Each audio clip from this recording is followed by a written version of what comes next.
Okay. పరిశుద్ధ రాజుల రెండవ గ్రంథం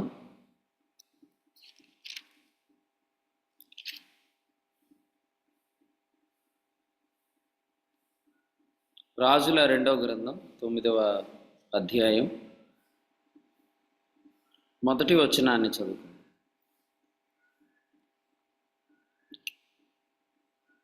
రాజుల రెండవ గ్రంథం 9వ అధ్యాయం మొదటి వచనం చదువు. అంతటా ప్రవక్తయగు ఎలీషా ప్రవక్తల శిష్యులలో ఒకరిని పిలువనంపించి అతనితో ఇట్లనెను, నీవు నడుము బిగించుకొని ఈ తైల బుగ్గిన చేత పట్టుకొని రామోద్గిలాదునకు పోయి అచ్చట ప్రవేశించినప్పుడు నింషికి పుట్టిన యెహోషాపాతు కుమారుడైన యెహూ ఎక్కడ ఉన్నాడని తెలుసుకొని అతనిని దర్శించి అతని సహోదరుల మధ్య నుండి అతన్ని చాటుగా రప్పించి లోపలి గదిలోనికి అతన్ని పిలుచుకొని పోయి తైలపు గిన్నె తీసుకొని అతని తల మీద తైలం పోసి, నేను ఇశ్రాయేలు మీద పట్టాభిషిక్తునిగా చేస్తున్నానని యెహోవా సెలవిస్తున్నాడని అతను చెప్పి, ఆలస్యం చేయక తలుపు తీసి పారిపోము. ఈ వచనాల్లో మనం నింషికి పుట్టిన యెహోషాపాతు కుమారుడైన యెహూకు జరిగిన పట్టాభిషేకాన్ని,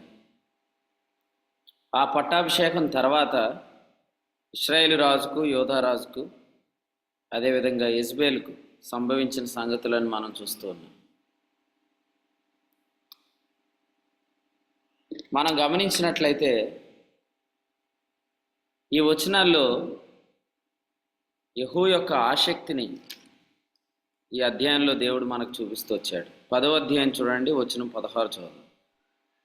రాజుల రెండవ గ్రంథం 10వ అధ్యాయం 16 వచనం. యెహోవాను గూర్చి నాకు కలిగిన ఆసక్తిని చూచుటకై నాతో కూడా రమ్మనగా యెహూ రథం మీద వారు అతని కూర్చునబెట్టిరి. యెహోవాను గూర్చిన ఆసక్తి, యెహోవాను గూర్చి నాకు కలిగిన ఆసక్తి అనే మాట చూస్తాం. ఈ వచనాల్లో మరికొన్ని సంగతులు మనం చూస్తున్నప్పుడు వచనం చూడండి, వచనం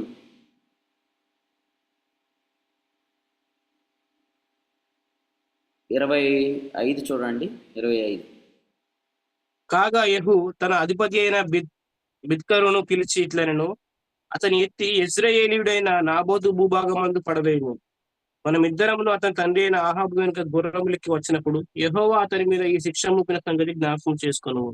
ఈ వచనంలో ఇశ్రాయేలు రాజు అయిన మరి అహజ్యా చనిపోయినప్పుడు అహజ్యాను యెహూ మరి విల్లు ఎక్కుపెట్టి భుజముల మధ్య కొట్టినప్పుడు అతన్ని నాబోతు భూభాగమందు పడవేయమని చెప్పాడు.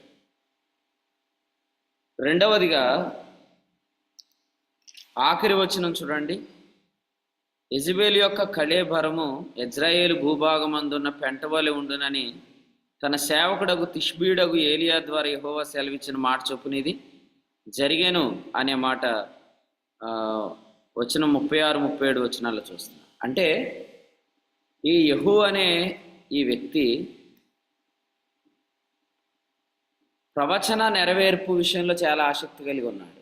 ప్రవచనం ఎలా నెరవేరుతుందో, ప్రభు ముందుగా సెలవిచ్చిన మాటలను జ్ఞాపకం చేసుకోవడంలో ఎంత ఆసక్తి కలిగి ఉన్నాడు. గతంలో ప్రభు ఇలా చెప్పాడు కదా, అది జరుగుతుంది. ఏలీ ఇలా చెప్పాడు కదా, అది ఇలా జరుగుతుంది అని మరి ఆసక్తిని మనం చూస్తూ ఉన్నామన్నమాట. చూడండి, దేవుడు ఈ ఒక యవనస్తుడిని పంపించి, ఎలీషా ప్రవక్తల శిష్యుల్లో ఒక యవనస్తుడిని పంపించి యెహూకు ఇశ్రాయేలు మీద రాజుగా ఉండటానికి పట్టాభిషేకం జరిగించినప్పుడు ఆయనకు అప్పగించబడిన పని కూడా చాలా క్లియర్గా చెప్పబడింది. 6వ వచనంలో మనం చూస్తాం, యెహోవా జనులైన ఇశ్రాయేలు వారి మీద నేను నిన్ను పట్టాభిషిక్తునిగా చేస్తున్నాను. శుక్రవారం రాత్రి అభిషేకం గురించి 4 సంగతులు ప్రభు ఆత్మ మాట్లాడినప్పుడు మొదటి సంగతిలోనే ప్రభు ఇలా చెప్పాడు, అది నేను జ్ఞాపకం చేశాను. అదేంటంటే అభిషేకము అనేది ఒక వ్యక్తులుగా కాదు, దేవుని ప్రజలుగా మనల్ని గుర్తించడానికి, సంఘాన్ని దేవుని ప్రజలుగా, ఇశ్రాయేలీలను దేవుని ప్రజలుగా గుర్తించడానికి మూలము అని చెప్పుకొని ప్రభు ఆత్మ మాట్లాడాడు. కాబట్టి అభిషేకం అనేది దేవుని యొక్క ప్రజల గురించి ఆలోచన కలిగిస్తుందన్నమాట. పేతురు మొదటి పత్రిక 2:10 చెప్పినట్లుగా, ఒకప్పుడు మీరు దేవుని ప్రజ కాదు, ఇప్పుడు మీరు దేవుని ప్రజ అని చెప్పాడు. అపోస్తల కార్యాలు 20వ అధ్యాయం 28 చెప్పినట్లుగా, సంఘము దేవుడు స్వరక్తం ఇచ్చి సంపాదించినది అని. అభిషేకాన్ని గౌరవించే వారికి దేవుని ప్రజలు అనే పేరు బాగా అర్థమవుతుంది, యెహోవా జనులు అనే మాట బాగా అర్థమవుతుంది. అభిషేకం అర్థం కాని వాళ్ళకి సంఘంలోనే, యెహోవా జనుల్లోనే రకరకాల భేదాలు కనబడుతూ ఉంటాయి అన్నమాట. ఎప్పుడైనా సంఘాన్ని సరిగ్గా అర్థం చేసుకున్న వాడికే దేవుడు పరిచర్యిస్తాడు. సంఘాన్ని తన స్వార్థం కొరకై భాగాలు చేసేవాడికి దేవుడు ఎటువంటి సహాయం కూడా చేయడు. రోమీలకు రాసిన పత్రికలో 2వ అధ్యాయంలో వ్రాయబడిన మాట ఏంటంటే, రోమీలకు రాసిన పత్రిక 2వ అధ్యాయంలో వ్రాయబడిన మాట ఏమంటే, సత్యమును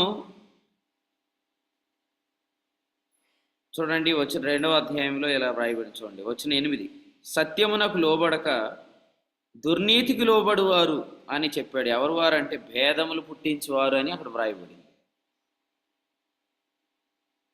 మన కనుదృష్టికి సంఘం ఎలా కనపడుతుంది, ఇశ్రాయేలీలు ఎలా కనపడుతున్నారు? సంఘము అనగా క్రీస్తు శరీరం అనే ఐడియాలజీ, అది అభిషేకానికి సంబంధించింది. ఎఫెసీ పత్రిక 1వ అధ్యాయం 23 చెప్పినట్లుగా, కొలస్సీలకు రాసిన పత్రికలో 3వ అధ్యాయం వచనం 15, క్రీస్తు అనుగ్రహించు సమాధానము మీ హృదయములలో ఏలుచుండనీయుడి, ఇందుకొరకే మీరు ఒక్క శరీరముగా ఉండుటకు లేదా ఒక్క శరీరముగా పిలువబడితిరి అనే మాట అక్కడ రాయి. సంఘము క్రీస్తు శరీరం, సంఘము క్రీస్తు శరీరం. దేవుని సేవకులు వాక్యం అందిస్తూ ఒక మంచి మాట చెప్పారు. యేసు ప్రభు యొక్క ఎముకలు ఎందుకు విరగొట్టబడలేదంటే, ఆయనది ఒకే శరీరం, ఆయన శరీరం ఒకే శరీరం. సంఘములో ఉన్న శరీరంలో భేదములు పుట్టిస్తున్న వారు ఉన్నారు. కుల భేదములు ఎక్కువగా ఈనాడు సంఘాల్లో మనం చూస్తాం. మనుషులు స్వార్థప్రియులు. దేవుని సేవకులు ఒక కీర్తన రాశారు, క్రైస్తవ సోదర క్రైస్తవ సోదరి అనే కీర్తన. ఆ కీర్తనలో ఒక చరణం ఎలా ఉంటుంది అన్నమాట, శరీరాశలు చంపక ఎందరో సంఘములను చీల్చుచుండగా. శరీరాశలు చంపక ఎందరో సంఘములను చీల్చుచుండగా అనే పదం ఆ చరణంలో రాయబడింది. శరీరాశలు, కుల అపేక్ష కొంతమందికి ప్రధానత్వపు కోరికలు, వీటిని బట్టి వాళ్ళు యేసు ప్రభు యొక్క శరీరాన్ని భాగాలు చేసేస్తున్నారు. అయితే సంఘాన్ని క్రీస్తు శరీరంగా చూడగలిగిన ఏకైక వ్యక్తి ఎవరంటే, ప్రభు యొక్క అభిషేకాన్ని గౌరవిస్తున్నవాడు మాత్రమే. అలా చూసిన వ్యక్తి మాత్రమే సంఘానికి ఏం చేయాలో అది మాత్రం చేయగలుగుతాడు. ఎఫెసీ పత్రిక 4వ అధ్యాయంలో, ఎఫెసీలకు రాసిన పత్రికలో 13వ వచనంలో క్రీస్తు శరీరం అనే మాట రాస్తూ నెక్స్ట్ చెప్పిన పదం ఏంటంటే పరిచర్య ధర్మము అని చెప్పాడు. క్రీస్తు శరీరం, church is the body of Christ అనేది ఎవరికైతే అర్థమైందో వారు పరిచర్య ధర్మము జరగటానికి మూలంగా ఉన్నారు. ఇప్పటికీ ప్రభు శరీరం తింటున్న వారికి అది ప్రభు బల్లని వివేచించట్లేదు అంటానికి మూలం ఏంటంటే, వాళ్ళు ప్రభు శరీరం తింటున్నారు కానీ వాళ్ళలో ఇంకా భేదాలు పోలేదు అంటే అర్థం ఏంటి? కొరింథీయులకు రాసిన మొదటి పత్రిక 10వ అధ్యాయంలో ఏం చెప్పారు? మనమందరం ఒకటే రొట్టెలో పాలు పుచ్చుకొనిచున్నాం కనుక, రొట్టె ఒక్కటే కనుక అనేకులమైన మనం ఒక్క శరీరం అని 17లో చెప్పబడింది. సో నిజంగా మీరు ప్రభు బలను వివేచించి తినుంటే ఈ పాటికి మీలో ఉండే కాదు, ఆ భేదాలు ఉండే కాదు. ఎవరైతే ఈ ఉదయకాలం వాక్యం వింటున్న వారు ఇంకా ఎవరికైనా ఎటువంటి భేదాలు కనిపిస్తున్నాయి సంఘంలో, శరీరంలో, వాళ్ళు వాస్తవంగా ప్రభు బలను వివేచించి తినట్లేదు. 11వ అధ్యాయంలో చెప్పినట్లుగా 29, 30 వచనాల ప్రకారం ప్రభు బలను దేవుడు మనకు ఎందుకు ఇచ్చాడంటే, మనం చావునకు లోనైన శరీరంలో ఉన్నాము, మర్త్య శరీరం మనం కలిగి ఉన్నాము. కాబట్టి ఇందులో నుంచి వచ్చే రోగాలు, బలహీనతలు, కాలానికి ముందే చనిపోవటం, దానిని మనం అనుభవించకుండా ఉండటానికి ప్రభు బలం ఇచ్చాడు. కానీ అది చాలామందికి ఉపయోగపడదు. ఎందుకు ఉపయోగపడదంటే వారు ప్రభు బలను వివేచించరు. ఎందుకు వివేచించట్లేదు, లేదా వివేచించట్లేదని మనకు ఎలా తెలుసు అంటే, నిజంగా ప్రభు బలను వివేచించిన వారైతే రొట్టె ఒకటే కనుక అనేకులమైన మనం ఒక శరీరం అని వాళ్ళకి అర్థమై ఉండేది. కానీ వాళ్ళకి అర్థం కాలేదు. కాబట్టి ఆదివారం ఆరాధన కూడికలో ప్రభు బల్ల వర్తమానం అర్థమైందా, అర్థమైనట్లుగా ఉందా? అర్థమైనట్లయితే ప్రభు రొట్టె తింటున్న నీకు సంఘం క్రీస్తు శరీరంగా కనబడుతుంది. సంఘం క్రీస్తు శరీరంగా కనబడిన వెంటనే పరిచర్య ధర్మము జరుగుతుంది. మీరు ప్రభు బల్ల తర్వాత అధ్యాయం చదవండి. ఆత్మ సంబంధమైన కృపావరాలు. ఏ వరం ఉంది నీకు? ఏ వరం చేత వాడబడుతున్నావు నీవు? వరము అనేది నీ జీవితంలో స్పష్టంగా కనబడుతుందా? అది కనబడట్లేదు అని అంటే నీవు సంఘాన్ని క్రీస్తు శరీరంగా నువ్వు చూడలేకపోతున్నావు. వరములు సంఘానికి మనం పరిచర్య చేయటానికి ముఖ్యమైనవి. వరం లేకుండా పరిచర్య లేదు.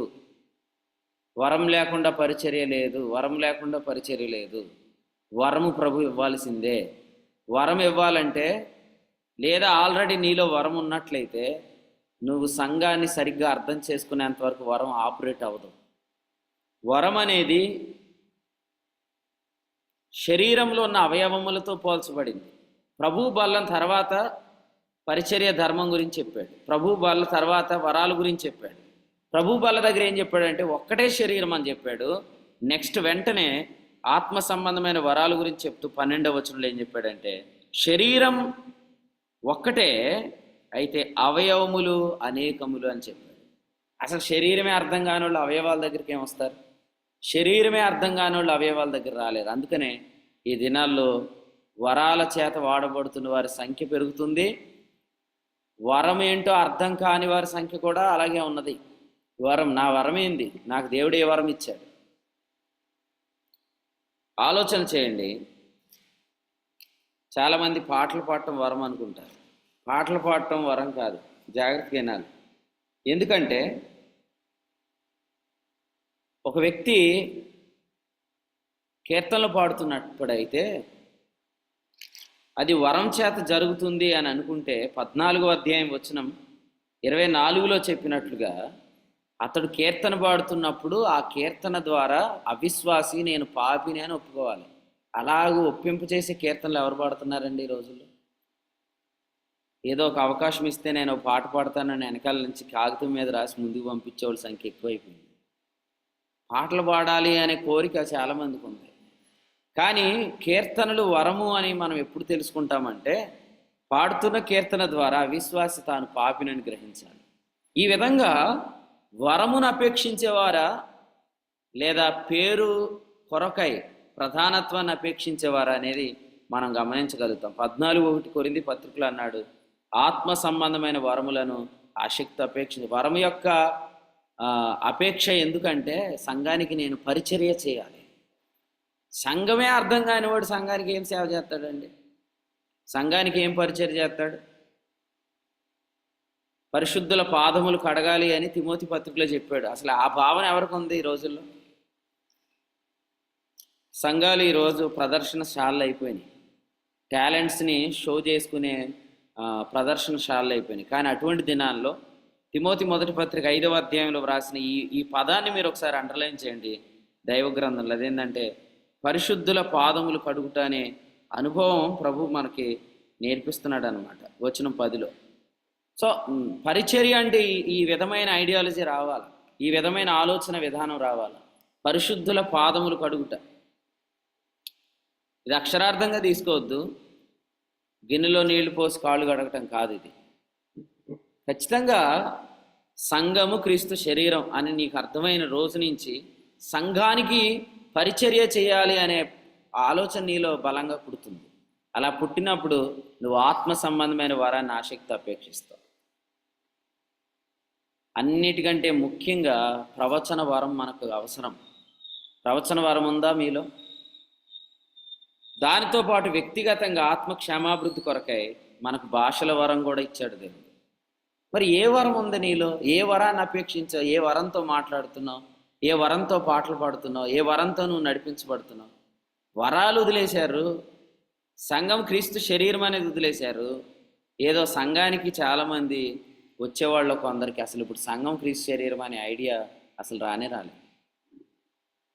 అయినా కూడా దేవుడు ఏం చేస్తాడంటే వరం పట్ల ఆసక్తి కలిగిన వారిని లేపుకుంటాడు, అభిషేకాన్ని గౌరవించే వారిని లేపుకుంటాడు.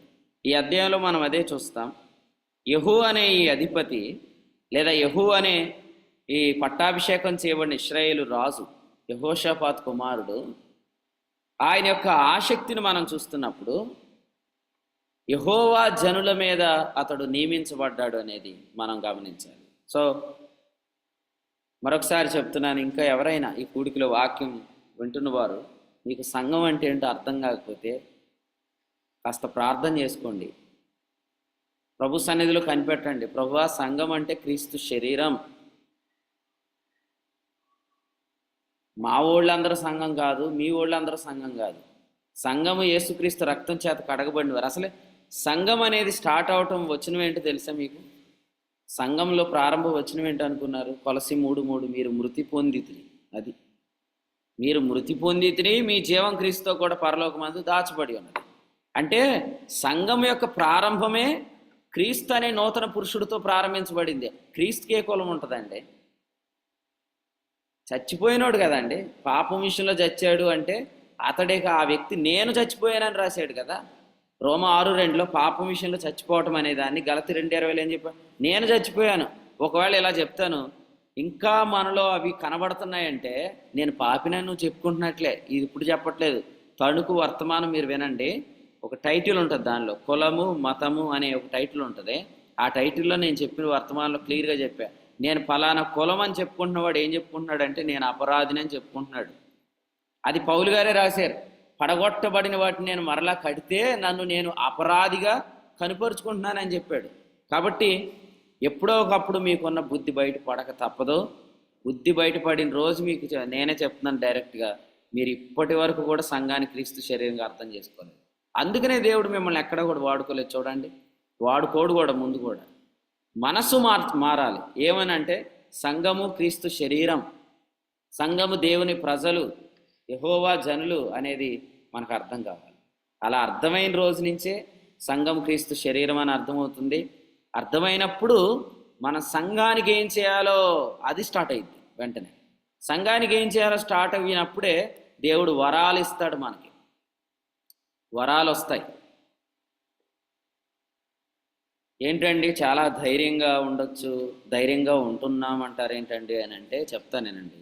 ఎవరికైతే భాషల వరం, ఆత్మ సంబంధమైన వరం, ప్రవచన వరం, వరాలు వస్తాయో ఆ వరాలు కలిగిన గురించి తిమోతి రాసిన 2వ పత్రిక 1వ అధ్యాయం 6లో కృపావరం కలిగిన వారి గురించి మాట్లాడుతూ 7వ వచనంలో అన్నాడు, అది పిరికితనం గల ఆత్మ కాదన్నాడు. అంతే. వరం ఉన్నవాడు ఎప్పుడు భయపడ్డావు? టాలెంట్ ఉన్నవాడే భయపడిపోతాడు. ఎందుకంటే టాలెంట్ వరం కాదు కాబట్టి. మానవ సామర్థ్యంతో చేసే దేవుని కార్యక్రమాలు కలిగిన వాళ్ళు అందరూ పిరికోళ్ళే. వాళ్ళు ఎప్పుడోకప్పుడు పిరికోళ్ళు అయిపోతారు. కానీ ఆత్మవరం కలిగిన వాడు ఎవరికి భయపడ్డాడు? ఎవరికి భయపడక అనే పదం అహంకారంతో కూడింది కాదు. ఆ పదం నేరుగా కాలేబు చెప్పిన పదం. నేను ఎవనికి భయపడక చూచినది చూచినట్టే నేను తెలియపరిచాను అన్నాడు. కొంతమంది ఈ మాటలను రికార్డ్ చేసుకొని ఏమండి చిన్నోడు అంత అహంకారం ఏంటి అంటారు అన్నమాట. ఎవరికి నేను భయపడను అనేది అహంకారం కాదు సోదరుడా, సోదరి. అహంకారం అంటే ఏంటంటే సంఘం అంటే దేవుని ప్రజలు అని అర్థం కాకుండా మాట్లాడుతున్నారు చూసారా, అయ్యి అహంకారం. సంఘం దేవుని ప్రజలని అర్థమైనోడు మాట్లాడే రోషం కలిగిన మాటలు అహంకారం కాదు, అది అభిషేకం. అది మీకు అర్థం అవ్వాలి. యెహోషువ గ్రంథంలో దేవుని వాక్యంలో మనం చూసేది ఇదే అన్నమాట. యెహోషువ గ్రంథం 14వ అధ్యాయం మీరు చదువుకోండి. వాక్యంలో చాలా క్లియర్గా వ్రాయబడింది. 7వ వచనం 14:7 గుర్తుపెట్టుకోండి. ఎవరికి నీ భయపడక నేను చూచినట్టే అతనికి వర్తమానము తెచ్చా. కాలేబు అంటే అర్థమైంది. కాలేబు అనే వ్యక్తి ఏం చెప్పాడు? నేను ఎవరికి భయపడలేదు అన్నాడు. అది సో భయం అంటే, సామర్థ్యం ఉంటే భయం వేసిద్ది. ఎందుకంటే మనం ముసలోళ్ళు అయిపోయే కొద్దీ ఎవడు తొక్కేస్తాడో, ఎవడు మనల్ని గెంటేస్తాడని ముసలోళ్ళు అయిపోయే కొద్దీ భయం వేసేసిద్ది. ఏదైనా సామర్థ్యం తగ్గిపోతున్నప్పుడు భయం వేసిద్ది. వరం ఉండేవాడికి ఎప్పటికీ భయం ఉండదు. వరం ఉంటే నువ్వు వెళ్ళిపోయేంత వరకు దేవుని యొక్క సంఘానికి నువ్వు సేవ చేయొచ్చు. అపోస్తుల కార్యాలు 13వ అధ్యాయంలో వరము కలిగిన దావీదు గురించి ఏం రాయబడింది? దావీదు తన తరము వారికి సేవ చేసి నిద్రించాడు అనే మాట అపోస్తుల కార్యాల గ్రంథం 13వ అధ్యాయం వచనం 34లో మనం చూస్తాం. అక్కడే దేవునికి స్తోత్రం. అక్కడ ఉన్న వచనం మీరు చదవండి ఒకసారి. అక్కడ ఏముంది? అపోస్తుల కార్యాలు 13:34. దేవునికి స్తోత్రం. ఒక మంచి మాట. దావీదు దేవుని సంకల్పము చొప్పున తన తరం వారికి సేవ చేసి నిద్రించి 34 చదువు. 36 చదువుతున్నాం, 34 చదువు. మరియు ఇక కుళ్ళు పట్టకుండా ఆయనను మృతుల్లో నుండి లేపుటను బట్టి దావీదునకు అనుగ్రహించిన పవిత్రమైన వరములను మీకు అనుగ్రహించును. అవి నమ్మకములైనవి అని మాట చూస్తున్నాం. సో దావీదు మనం గమనిస్తున్నప్పుడు ఆయన వరమును బట్టి పరిచయం చేసిన వాడిగా మనం చూస్తున్నాం అన్నమాట. సో వరంతో పరిచయం చేసేవాళ్ళు ఎవరైతే ఉన్నారో వారు తెలుసుకోండి, మీరు ప్రభు వచ్చే దినం వరకు కూడా పరిచయం చేయొచ్చు. సామర్థ్యం ఉన్న వాళ్ళు దిగులు చెందుతారు. భయపడకుండా మాట్లాడుతున్నామంటే, ధైర్యంగా మాట్లాడుతున్నామంటే దాని అర్థం ఏంటంటే సంఘము క్రీస్తు శరీరం అని అర్థమైంది. సంఘము క్రీస్తు శరీరం అనే అర్థమగునుగా అలా అర్థమైన వాళ్ళకి పరిచర్య ధర్మము చేయటం వస్తుంది. ఆత్మ సంబంధమైన వరాలను వాళ్ళు అపేక్షిస్తారు. ఒక సేవకుడు వెనకాల వెళ్ళి అతను ఏం వస్తువులు వాడుకుంటున్నాడు అవన్నీ ఎలాగ తీసేసుకుందామని ప్లాన్ చేయకూడదు. సేవకుడు వెనకాల వెళ్తూ ఏం చేయాలంటే అతనుకున్న అభిషేకం, అతనుకున్న నడిపింపు కావాలని ఆశపడాలి. అతనుకున్న వరాలు నాకు కావాలని అపేక్షించాలి. ఐజక్ గారు ప్రభు దగ్గరికి వెళ్ళిపోయిన తర్వాత ఆయన షోల్డర్ బ్యాగ్, ఆయన పుస్తకాలన్నీ పట్టుకుపోయారు అనమాట. వచ్చి ఆయన బ్యాగ్ నాకు కావాలన్నాడు. ఒక ఆయన పట్టుకుపోయాడు. అయితే పర్లేదులేండి, అటువంటి అభిమానం మంచిదే. కానీ విచిత్రం ఏంటంటే దేవుని సేవకురాలు ఐజక్ గారు చనిపోయిన తర్వాత ఒక 10 సంవత్సరాల పైనే బ్రతికింది, కానీ ఒక్కళ్ళు కూడా ఆమెను చూడలేదన్నమాట. ఆమె చాలా భయంకరంగా మరి దుఃఖంతో చనిపోయింది. సో గమనించేది ఏంటంటే చాలామంది వెంబడించేది ఏంటంటే, పాస్టర్ గారు మీరు ఇంకో వాచ్ కొనుక్కున్నారు, ఆ వాచ్ నాకు ఇచ్చేసేయండి, ఈ షర్ట్ మీకు చాలా బాగుంది, ఈ షర్ట్ నాకు ఏంటి అని అట్లాగే వెంబడించే వాళ్ళు ఉంటారు. ఏదో ఒక వస్తువు, లేకపోతే మీరు ఇది వాడట్లేదా చర్చిలో, ఈ మైక్ నాకు ఇచ్చేసేయండి అంటారు. కానీ అసలు ఒక సేవకుడిని అట్లా వెంబడించాలంటే, లేదా వరం కలిగిన ఒక వ్యక్తిని ఎలా వెంబడించాలంటే, ఈ వరం నాకును ప్రభు నువ్వు నాకు అనుగ్రహించు అని ఆశపడాలి. ఈ నడిపింపు, ఈ రోషం, నిలబడుతున్నప్పుడు ఆయనను దేవుడు వాడుకుంటున్న ఆత్మబలం నాకు కూడా కావాలని అడిగేయాలి దేవుణ్ణి. అంతే. ఇది స్వార్థం కాదు. సంఘమను క్రీస్తు శరీరంలో నేను పరిశుద్ధుల పాదాలు కడగాలి అనే ఒక అపేక్ష. సంఘానికి నేను ఏదో ఒకటి చెయ్యాలి దేవుడు నాకు చేసిన ఈ కృపను బట్టి. పౌలు గారు చెప్పినట్లుగా సంఘమను క్రీస్తు శరీరం కొరకు క్రీస్తు పడిన పాటలలో పొదువైనవి నా వంతు నా శరీరం అందు నేను సంపూర్ణం చేయాలి. 1:24. అటువంటి జైలు ఆ పట్టాభిషేకం పొందిన యెహోవాలో కనబడుతుంది. ఆ అభిషేకంలో మనకు కూడా దొరుకుతుంది. హెబ్రీపత్రిక 1:9 ప్రకారం నీతిని ప్రేమించే వారందరూ ఆనంద తైలంతో అభిషేకించబడిన వారికి పనిచేస్తారు. సో నీతిని ప్రేమిస్తే అభిషేకం పనిచేసింది, దుర్నీతిని ప్రేమిస్తే దురాత్మ పనిచేసింది. అంతే. నీతిని ప్రేమించాలి.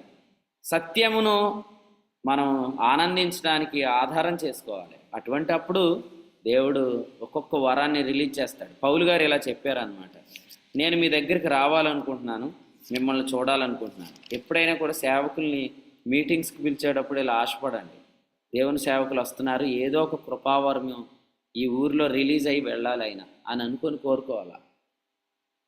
సేవకులు వచ్చిన తర్వాత మనం ఆయనకి ఏ కూర వండి పెడదాం, ఆయన్ని ఎలా పంపిద్దాం అని అట్లా కాకుండా, దేవుని సేవకుడు ఈ గ్రామానికి వస్తున్నాడు, ఆయన చాలా గొప్ప బలమైన నడిపింపు కలిగిన వాడు, ఆయన వెళ్ళిన తర్వాత మా సంఘంలో ఏదో ఒక కృపావరం రిలీజ్ అవ్వాలి అనే ఆశ మనలో ఉండాలి. పౌలు గారు రోమీలకు రాసిన పత్రికలు అన్నారు 12వ వచనంలో, ఆత్మ సంబంధమైన కృపావరం ఏదైనా మీకు ఇచ్చుటకు మిమ్మల్ని చూడాలని అపేక్షిస్తున్నాను. ఆయన మేము పిలిస్తే మమ్మల్ని ఆయన పిలుస్తాడని పిలుపులు చాలా ఉన్నాయి బయట. దేవునికి స్తోత్రం, మనలో అయితే లేవు. ఒకసారి మిమ్మల్ని పిలిస్తే మీరు కూడా నన్ను పిలవండి అని కూడా చెప్పుకొని పిలుచుకుంటున్నారు సేవకులు. అది కాదు ఇది. దేవుని సేవకుని పిలిచేటప్పుడు అతను నడిపింపు కలిగినోడైతే, అలా పిలిస్తే అతడు వస్తే ఒక కృపావరం మన సంఘంలో రిలీజ్ అయితే ఎంతో అద్భుతం. కొరింథీయులకు రాసిన మొదటి పత్రికలో ఆత్మవరాల గురించి చెప్పిన తర్వాత రెండవ పత్రిక రాసినప్పుడు పౌలు గారు ఏం చెప్పారు చూడండి. కొరింథీయులకు రాసిన రెండవ పత్రిక మొదటి అధ్యాయం 15వ వచనం. కొరింథీయులకు రాసిన రెండవ పత్రిక మొదటి అధ్యాయం 15వ వచనం. మరియు ఈ నమ్మిక గలవాడనై మీకు రెండవ కృపావరము లభించున్నట్లు మొదట మీ యొద్దకు వచ్చి మీ యొద్ద నుండి మాసిదోనియాకు వెళ్ళి మాసిదోనియా నుండి మరలా మీ యొద్దకు వచ్చి మీ చేత యోదయకు సాగనంపవాలని ఉద్దేశించింది. ఎందుకు రావాలనుకుంటున్నాడు? కృపావరం మీకు లభించాలి, రెండవ కృపావరం. మీరు చూడండి, మాసిదోనియాలో ఉన్న సంఘాలకు దేవుడు ఒక కృపావరాన్ని ఇచ్చాడు. అదే అకయా ప్రాంతంలో ఉన్న సంఘాలకు కూడా కలగాలని పౌలు ఆశపడుతున్నాడు. మాసిదోనియా ప్రాంతంలో ఉన్న సంఘాలకు వచ్చిన కృపావరం ఏంటి? 9:15 చెప్పసఖ్యం కాని వరం ఏంటి? చెప్పసఖ్యం కాని వరం ఏంటంటే అక్కడే 7వ వచనంలో ఉత్సాహముగా ఇచ్చువానిని దేవుడు ప్రేమిస్తాడు. అంటే పరిశుద్ధుల కొరకైన చంద, ప్రభు పని కొరకై ఇవ్వటం అనే వరము రిలీజ్ అయిందనమాట. సో ఇవ్వండి ఇవ్వండి ఇవ్వండి అనేది వేరు, అసలు ఇవ్వటమే వరం అయితే అది వేరు. ఇవ్వటం వరం కాకపోతే అది భారం, ఇవ్వటం వరం అయితే అది వరమే కాదు. ఆ వరం ద్వారా పరిచర్య జరిగింది. మీరు చూడండి, ప్రభువుకి ఇవ్వటం అనేది వరంగా నాలో మీలో కలిగితే ఆ వరము చెప్పనా సఖ్యం కాని వరం అని చెప్పాడు అన్నమాట. ఆ వరం గురించి మాట్లాడితే ఏమన్నాడంటే అది మనలో ఉన్న ప్రేమ యథార్థమైనది అని చూపించే వరం అన్నమాట. సో అటువంటి వరం చాలామందికి ఉంది కాబట్టే దైవకుమారుల ఉత్సవాలు మిగులుతో ముగించబడ్డాయి. కాబట్టి వరం అనేది ప్రాముఖ్యమే. సామర్థ్యంతో చేసేవి కాదు, సణుక్కుంటూ చేసేవి కాదు, బలవంతంగా చేసేవి కాదు అంటున్నాడు 9వ అధ్యాయం 7వ వచనంలో. వరం అనేది ఎప్పుడైనా పేతురు రాసిన మొదటి పత్రిక 4వ అధ్యాయం వచనం 10-11 వచనాల ప్రకారం అది దేవుడు అనుగ్రహించే సామర్థ్యం అన్నాడు. వరము అంటే దేవుడు అనుగ్రహించు సామర్థ్యము. వరము అంటే దేవుడు అనుగ్రహించు సామర్థ్యము. యేసుక్రీస్తు పునరుద్ధానుడైనందున మనం వరాలు ఎక్స్పెక్ట్ చేయొచ్చు. ఏలియా ఆరోహణం అవుతున్నప్పుడు ఎలీషా ఎక్స్పెక్ట్ చేశాడు. యేసుక్రీస్తు పరలోకానికి ఆరోహణం అయిన తర్వాత మనం కూడా వరాలు ఎక్స్పెక్ట్ చేయాలి, వరాలు పొందాలి. ఇది వరం బ్రదర్. మీకు ఇంకోటి చెప్తాను, అసలు దేవుడు మాట్లాడుతుంది వరమా సామర్థ్యం కూడా అర్థం కావట్లేదు కొంతమందికి. దేవుడు మాట్లాడుతున్న సామర్థ్యం అనుకున్నారు కాబట్టి కొంతమంది గౌరవించవలసిన రీతిగా సేవకులు గౌరవించరు. అది వరం అని అర్థమైన వాళ్ళు మాత్రమే దేవుని సేవకుడు గుర్తిస్తారు. వరం అని అర్థం కాలేదనుకోండి ఏమంటారు? ఆ ప్రసంగం చెప్పడం గొప్ప సంగతి ఏంటి, మనం ఇంటర్నెట్లో 4 సార్లు తిప్పేస్తే 4 రిఫరెన్స్లు రాసేయచ్చు, ఓ టాపిక్ మీద వాక్యం చెప్పేయచ్చు అనుకుంటున్నారు. మిమ్మల్ని దేవుడు నిజంగా దీవించును కాక అలాంటి వాళ్ళు. ఎందుకంటే రోజుకి 3 ప్రసంగాలు చెప్పింది చెప్పకుండా చెప్పాలన్నమాట. అలాంటప్పుడు మీరు ఇంటర్నెట్ ఎంతసేపు వెలుగుతారో ఇప్పుడు చూడాలి. మేము గుర్తుపెట్టుకోండి, వరము ఏంటో సామర్థ్యం ఏంటో తెలుసుకోండి ఫస్ట్. అట్లా మీకు అర్థమైన రోజు మీరు వరాన్ని గణపరచడమే కాదు, గణపరిచినందుకు మళ్ళీ మీరు కూడా వరాలు పొందుతారు. పౌలు వెనకాల తిమోతి ఎందుకు నడిచాడు? వరాలు పొందుకున్నాడు. పౌలు గారు తిమోతితో మాట్లాడుతూ చెప్పారు, పెద్దలు హస్తనిక్షేపణం చేయగా నీలో కలిగిన వరమును అలక్ష్యం చేయొద్దు. నిన్న ప్రదీప్ అన్న ముగింపు ప్రార్థనలో 2 పత్రికలు జ్ఞాపకం చేశారు. మొదటి పత్రికలో వరమును అలక్ష్యం చేయొద్దని చెప్పాడు, 2వ పత్రికలో వరమును ప్రజ్వలింప చేయమని చెప్పాడని నిన్న ముగింపు ప్రార్థనలో జ్ఞాపకం చేశారు కదా. సో అదే నేను జ్ఞాపకం చేస్తున్నాను. తిమోతికి రాసిన పత్రికలో చెప్పిన మాటలే తెస్సలోనికైలకు రాసిన పత్రికలో ఏం చెప్పాడంటే 5వ అధ్యాయంలో ఆత్మను ఆర్పొద్దు అన్నాడు, ఇది భాషల వరం. 2వది ప్రవచించుట నిర్లక్ష్యం చేయొద్దు అన్నాడు, ఇది ప్రవచన వరం. 5వ అధ్యాయం 19వ వచనం. ఈ 2 వరాలు చాలా ప్రాముఖ్యమైనవి.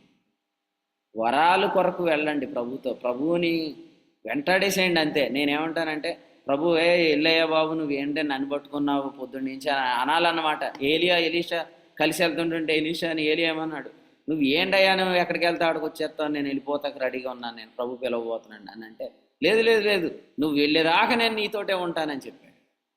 దీన్ని సరిగ్గా మనం చదివితే ఈ వచనం ఎక్కడుందంటే హెబ్రీ పత్రిక 13వ అధ్యాయంలో ఉంది. చదవండి ఒకసారి. హెబ్రీ పత్రిక 13వ అధ్యాయం. పాస్టర్ గారు ఎప్పుడు చచ్చిపోతాడో, చచ్చిపోతే సంఘం కానిచ్చేద్దామని చూసేవాళ్ళు చాలామంది ఉన్నారు. కానీ ఎలీషా ఏలియాను అలా వెంబడించలేదు. హెబ్రీ పత్రిక 13వ అధ్యాయం ఒకసారి చదవండి మీరు. హెబ్రీ పత్రిక 13వ అధ్యాయం వచనం 7 చూడండి. వచనం 7. మీకు దేవుని వాక్యం బోధించి మీ పైన నాయకులుగా ఉన్న వారిని జ్ఞాపకం చేసుకొని వారి ప్రవర్తన ఫలమును శ్రద్ధగా తలంచుకొనొచ్చు, వారి విశ్వాసమును అనుసరించుడి. ఆ ప్రవర్తన ఫలం అనే దగ్గర ఫుట్ నోట్లు ఏమని చదువు. వారు అంతము వరకు నడుచుకున్న రీతిని. అది అంతము వరకు నడుచుకున్న రీతిని అంటే అంతం వరకు ఆ యొక్క నాయకులు వెంబడించాలన్నమాట. ఎందుకు వెంబడించాలా చెప్పండి, నేను ఇందాక చెప్పినట్టు చెప్పండి. పోతే ఆ సంఘాన్ని కానిచ్చేయటానికి. కొంతమంది అలాగే ఉంటారు, మీరు ఏంటో తెలియనట్టు మొహాలు పెట్టారు. కానీ కొంతమంది అంటారు, ఆయన తర్వాత ఎవరు బ్రదర్, ఈయన తర్వాత ఎవరు బ్రదర్ అంటారు. వాళ్ళు యేసుప్రభు వచ్చేస్తే ఏమవుతుంది బ్రదర్ అనరు. కానీ ఎలీషా అలా నడవలేదు. ఎలీషా ఏలియాని ఎందుకు వెంబడించాడంటే అంతము వరకు, గిల్గాల్ నుంచి ఎరుకో నుంచి బేతేలు నుంచి యోర్దాను వెళ్తున్న సందర్భంలో అగ్ని రథాలు కనపడి ఏలియాని తీసుకెళ్లేంత వరకు ఏలియాని వెంబడిస్తూనే వచ్చాడు. ఎందుకంటే ఆ వరం నాకు కావాలి. ప్రభువుని కూడా అట్లా వెంబడించండి. ప్రభువా నాకు వరం దయచేయను, ఆయన ఆ వరం కావాలి. ప్రవచన వరం ఇవ్వు, ఆత్మవరం ఇవ్వు, వివేచించే వరం ఇవ్వు. మీకు అన్నీ తెలిసిపోతున్నాయండి, ఎవరో చెప్పేస్తున్నారు అంటారు. నేనేమంటానంటే వివేచన వరం అడగండి, మీకు కూడా అన్నీ తెలిసిపోతాయి. వివేచన వరం, అది వరం. అది అన్నాను చూసి నువ్వు ఎంతవరకు మత్తురాలు అయి ఉంటావని రాయేసింది కాదు, అది సామర్థ్యం కాదు, అది వరం. అది వరంలో ఎగ్జాక్ట్గా నువ్వు ఎందుకు ఏడుస్తున్నావు, నువ్వు ఎందుకు బాధపడుతున్నావు ఈ రోజుల్లో, నువ్వెందుకు అసలు ఈ పరిస్థితులు గుండా వెళ్తున్నావు అనేది ఎగ్జాక్ట్ వరం. కాబట్టే కరెక్ట్గా దేవుని వర్తమానం పడిపోతుంది. అంతే వివేచన వరం. అడగండి, ప్రభుని ఇస్తాడు. యాకోబు పత్రిక 1:5 ఏముంది, ఆయన ఎవరిని గద్దెంపక అందరికీ ధారాళంగా దయచేవాడు. తిమోతి పత్రికలు ఏమన్నాడు 6వ అధ్యాయంలో, సమస్తమును ధారాళముగా దయచేయు దేవుని యందు నమ్మిక ఉంచు. 17వ వచనం. నమ్మండి, మీరు ఇస్తాడు. అంతే. ఒక బ్రదర్కి ఒక సిస్టర్కి పరిమితమైనవి కాదు వరాలు దేవుడు అందరికీ ఇస్తాడు. పౌలు గారు ఏం చెప్పారండి, మీరందరూ భాషలతో మాట్లాడాలని నేను కోరుతున్నాను అన్నాడు. అందరూ అడగాలి ప్రభువుని. అందరూ అసలు వరంతో నింపబడిన వాళ్ళు మన చుట్టూ ఉంటే సమస్యలే రావు. ఎందుకంటే వరం కలిగినోడు ఎప్పుడు సంఘానికి ఏదో పరిచయం చేయాలనుకుంటాడు. వరం లేనోడే ఎప్పుడు సంఘాలు ఏదో భేదాలు పుట్టించేస్తూ ఉంటాడు. ఎందుకు వరం ఇంకా రాలేదని అంటే, ఫస్ట్ మళ్ళీ చెప్తున్నాను, సంఘం క్రీస్తు శరీరం అనే ఆలోచన రాలేదు కాబట్టి. వస్తే ఇక వరాలు వచ్చేస్తాయి. వరాలు వస్తే ఇక పరిచర్య ఎప్పుడు చూసినా ఏదోలా పరిచర్యలో ఇన్వాల్వ్ అవ్వాలనే కోరికలు కలుగుతాయి అన్నమాట. పరిచర్యలో ఉండేవాళ్ళు ఎవరు కూడా ఆ పరిచర్య మీద మనసు పెడతారు. కాబట్టి పేతురు మొదటి పత్రిక 4:1 చెప్పినట్లుగా మనుజాశలను వారు అనుసరించరు. ఎప్పుడైతే పరిచర్య మీదకి మనసు వచ్చేద్దో, కొంతమంది ఆలోచన ఎలా ఉంటుందంటే, తర్వాత ఎవరు పెద్దలు, తర్వాత ఎవరు సంఘంలో సేవకులు, తర్వాత ఎవరు పాటలు పాడతారు, తర్వాత వాయిద్యాలు ఎవరు వాయిస్తారు, ఈ గొడవలో వాళ్ళు ఉంటే వాళ్ళు ఏమంటారు, ఉండరా బాబు, మేము ఏదో ఈ రాత్రికి మీటింగ్ ఉంది, ఆ మీటింగ్ గురించి ప్రిపేర్ అవుతున్నాం అంటూ ఉంటారు. సో పరిచర్య మీదకి మనసు వెళ్ళిపోయిన వాళ్ళకి మనుజాసుల మీద మనసులు ఉండవు అన్నమాట. కానీ పరిచర్య మీద మనసు ఎందుకు లేదు? వరం లేదు కాబట్టి. వరం ఎందుకు లేదు? సంఘం క్రీస్తు శరీరం అని అర్థం కాలేదు. వరం లేకపోతే ఆడవాళ్ళు ప్రియులారా, యాషావు ఏడ్చింది ఎందుకోసం? యాషావు ఏడ్చింది ఎందుకోసం అండి? అసలు ఏడుపు వస్తుందా కొందరికి? అసలు నాకు ఏ వరం ఉందో నాకే అర్థం కాలేదు అని ఏడవాలి మనం. ప్రభు ఏమంటున్నాడంటే, వరం కొరకై మీరు ఆసక్తితో వెంటాడుడి అని చెప్పి. వెంటాడటం అంటే ఏంటంటే, ఏలియాని ఎలీషా వెంటాడినట్లుగా వెనకాల ప్రభు వెనకాల వెళ్తూ, ప్రభు ఒక్క వరం దయచేయను ఆయన, పరిచర్య చేసుకుంటా ప్రభు, పరిశుద్ధుల పాదాలు కడుక్కుంటాను ఆయన అని అడిగితే ప్రభు నీకు వరం ఇస్తాడు.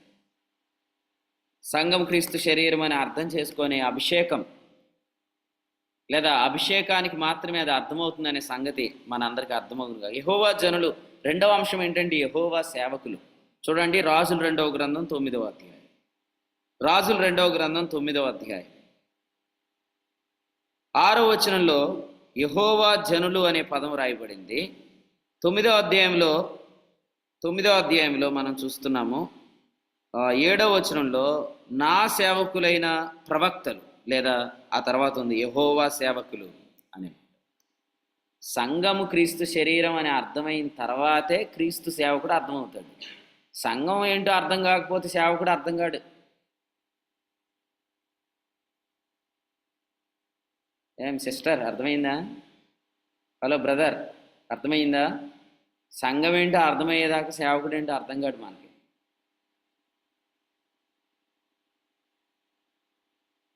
నేను మీతో కొన్ని విషయాలు మాట్లాడాలని చెప్పి సేవకుని కూర్చోబెట్టి మాట్లాడుతున్నారు. అసలు మీరు సేవకుడి కంటే తక్కువ, తెలుసుకోండి.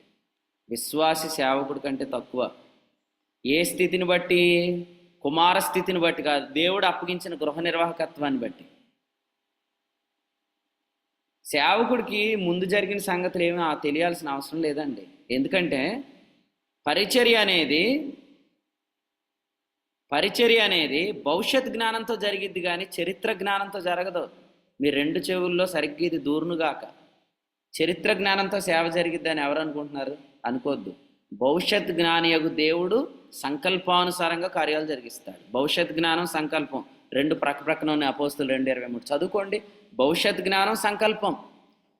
సంకల్పానుసారమైన సేవలో మీకు తెలీదు మీ నాన్నగారి టైంలో ఏం జరిగిందో తెలుసా, మీ తాత టైంలో ఏం జరిగిందో తెలుసా అంటే అవన్నీ నువ్వు రాసుకొని డైరీలో పక్కన పెట్టుకో. సంకల్పము, భవిష్యత్ జ్ఞానం. అందుకనే ముసలోళ్ళకి చాలా అతిశయం. యవ్వన సేవకుడు వచ్చాడంటే చాలు ఆ సేవకుడిని అత్తమాట పిలిపించి కూర్చోబెట్టి నీకు తెలియదు అబ్బాయి, నువ్వు చాలా చిన్నోడు అని చెప్తారు. అట్లేం ఉండదండి. క్రీస్తు సేవకుడు, క్రీస్తు సంఘం అర్థమైతేనే మనకు అర్థమవుతాడు. అంతవరకు మనం సేవకుడిని ఏమనుకుంటామంటే మనకంటే వయసులో చిన్నోడు కాబట్టి ఏదో మనం చెప్పేయాలనుకుంటాం. సేవకుడు అంతా వాక్యం చెప్తూ ఉంటే కింద కూర్చొని వీళ్ళు లెక్కలు వేరు ఉంటాయి. వీళ్ళ కింద ఏమి లెక్కేస్తారు? వాక్యం అయిన తర్వాత అబ్బాయి నువ్వు బాగా చెప్పావు కానీ పెద్దోళ్ళు ఎలా చెప్పేవారంటే అని చెప్తారు ఏదో ఒకటి. అసలు అది కాదు, నేను ఏం చెప్పంటే ఒక ముక్క చెప్పరు. వినరు. వాళ్ళలో వయసును బట్టి అతిశయం వచ్చేసింది. కానీ నేనేం చెప్తాను వినండి, సంఘము మీకు అర్థమైన తర్వాతే సేవకుడు అర్థమవుతాడు.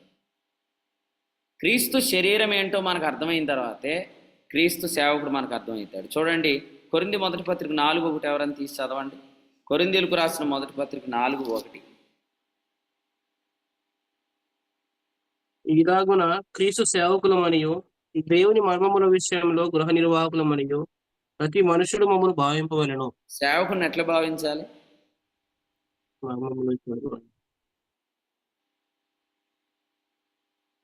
చెప్పండి, ఆ వచనం చదివి చెప్పండి. సేవకుడిని ఎట్లా భావించాలి?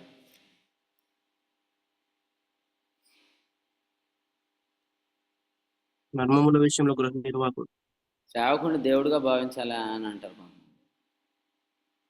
క్రీస్తు పరిచారకులు, క్రీస్తు సేవకులు. క్రీస్తు మర్మముల విషయంలో గృహ నిర్వాహకులం అంటే గృహ నిర్వాహకత్వం నాకు అప్పగించబడింది అన్నాడు పౌలు గారు. అది అర్థమైతే సేవకుడు ఏంటో మనకు అర్థమైపోతాడు. గృహ నిర్వాహకత్వం నాకు అప్పగించబడింది. గృహ నిర్వాహకత్వం ఎప్పుడు అర్థమైంది? గృహం అర్థమైతే. అందుకే నేను ఇందాక కూడా చెప్పాను, క్రీస్తు శరీరం అనే గృహం అర్థమైతే అప్పుడు గృహ నిర్వాహకత్వం కూడా మనకు అర్థమైపోతుంది.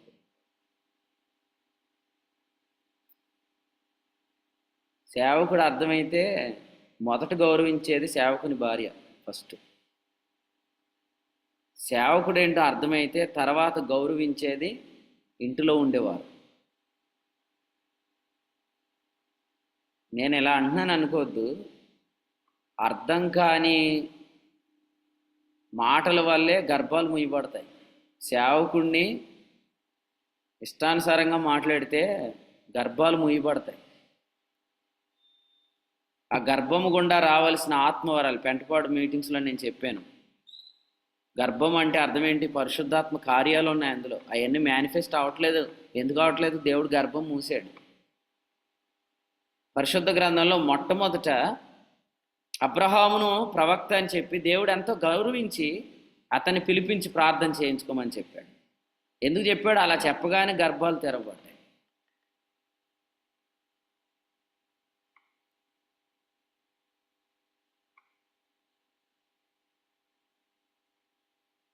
దేవుడు కొంతమంది యెజబేలును మార్చును గాక. నిజంగా యెజబేలులా కొంతమంది ఉన్నారండి. సిస్టర్స్ కొంతమంది ఎలా ఉంటారంటే మొత్తం సేవకుల్ని మొత్తం వాళ్ళు చెప్పు చేతుల్లో పెట్టుకొని నడుస్తున్నారు.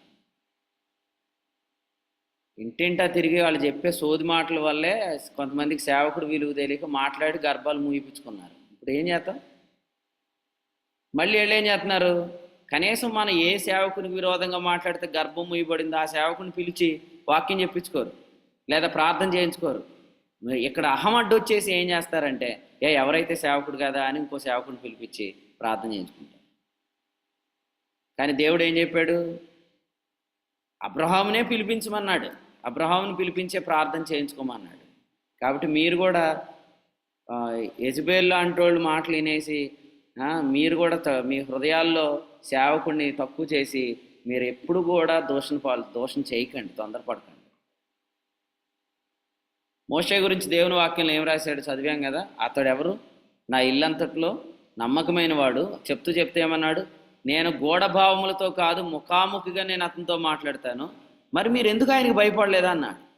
గూఢభావాలంటే పునాది సత్యాలు చెప్పేవాళ్ళు, ముఖాముఖిగా మాట్లాడటం అంటే పునాది మీద ఇల్లు కట్టేవాళ్ళు. అర్థం చేసుకోండి. ఫౌండేషనల్ ట్రూత్స్ చెప్పేవాడు జోలికి వెళ్ళినా ఏం కాదు. ఫౌండేషనల్ ట్రూత్స్లో నుంచి కన్స్ట్రక్షనల్ ట్రూత్స్ చెప్పేవాళ్ళు జోలికి వెళ్ళొద్దు దయచేసి.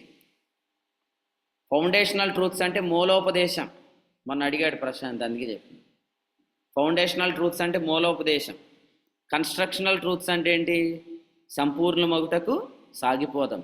హెబ్రీ పత్రిక 6వ అధ్యాయంలో సాగిపోయే సందేశం చెప్పే వ్యక్తి జోలికి వెళ్ళొద్దు.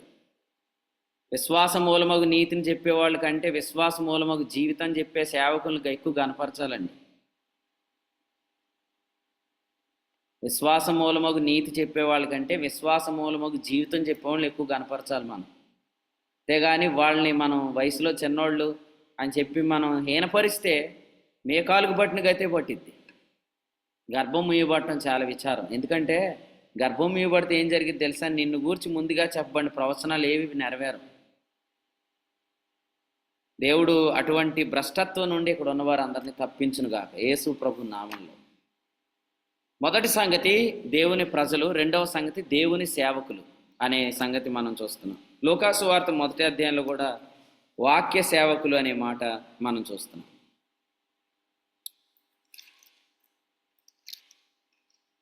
నెక్స్ట్ రాజుల 2వ గ్రంథంలో చూడండి, 9వ అధ్యాయంలో 18వ వచనం. కాబట్టి ఒకడు గుర్రం ఎక్కిపోయి అతన్ని ఎదుర్కొని సమాధానంగా వచ్చున్నారా అని అడుగుమని రాజు నన్ను పంపినని యెహూ సమాధానంతో నీకేం పని? నీవు నా వెనుకకు తిరిగి రమ్మని వానితో చెప్పగా ఆ కావలివాడు పంపబడిన వాడు వారిని కలుసుకుని గాని తిరిగి రాక నిలిచినని సమాచారం తెలిపాను. రైట్. నెక్స్ట్ కూడా 19లో సమాధానంగా వస్తున్నారని ఇంకొకడు వచ్చాడు. ఆ తర్వాత ఇశ్రాయేల్ రాజే వచ్చి అడుగుతున్నాడు, ఏమనంటే సమాధానంగా వస్తున్నావు. ఇదే డైలాగ్ ఎవరు రిపీట్ చేశారు?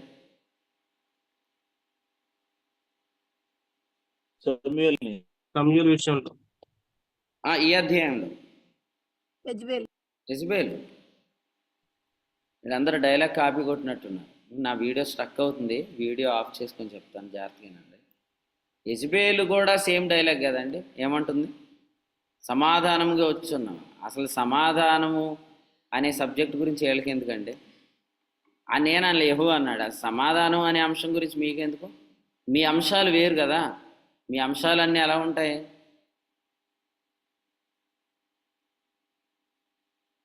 యెహోవా ప్రవక్తలను చంపేద్దామనే అంశమే కదా మీదంతా. యెహోవా సేవకులు నిర్మూలన అహాబు ఇంటి వారి అంశం అదే.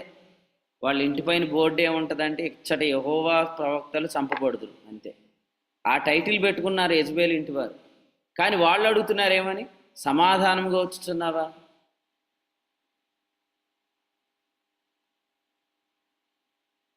వినండి, సమూయేలు గ్రంథంలో కూడా ఇందాక మన ప్రియులు చెప్పినట్లుగా సమూయేలు బలి అర్పించడానికి లేదా పట్టాభిషేకం చేయడానికి వస్తున్నప్పుడు ఆ ఊరిలో వాళ్ళందరూ సమూయేలుతో ఏమంటున్నారు? సమాధానంగా వస్తున్నావా, సమాధానంగా వస్తున్నావా?